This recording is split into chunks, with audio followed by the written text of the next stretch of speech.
на рынок, в избытке здесь все. Комплектующие, детали, аксессуары. Кроме одного, тот самый знак шипы. Тут не то что водители, даже продавцы не знают, как восполнить запасы. Вчера разобрали, когда разобрали?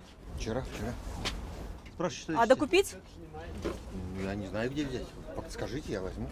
Я дам 50-100 штук могу дать. Кто там?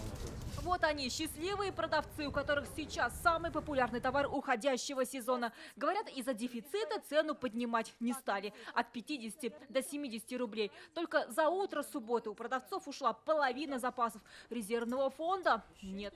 Сейчас 17, было 47 с утра. Эти знаки приедут только в понедельник. То есть они будут самоклеющие, такие, все нормально? Да. Вместо деталей в автомагазинах всю неделю бронируют знак «Ш». Владельцы вынуждены работать с типографией. Оказалось, лучше захламиться буквой, чем пропустить выгодный ажиотаж. Не ожидали такого ажиотажа, прям люди забегают, есть у вас знаки. Найти сейчас проблематично этот знак, потому что народ не был к этому готов. Соответственно, ищут с трудом, но находят. А те, кто не нашел, просто переобувается. Дефицит знака сыграл на руку и шиномонтажкам. Штраф за отсутствие знака 500 рублей. Правда, автоинспекторы пообещали этой весной быть лояльнее. Предусмотрено административное наказание в виде предупреждения или административного штрафа в размере 500 рублей. Новые поправки все же успели напугать водителей. Кто не нашел штампованных наклеек, решился на самодеятельность.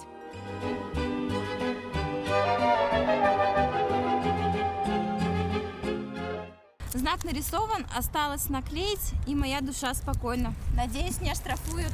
Не ради эпатажа, а чтобы спастись от штрафа. Кто-то такой знак может назвать самодеятельностью, но правила дорожного движения не запрещают использовать знаки, так называемые handmade. Главное, чтобы все было по ГОСТу.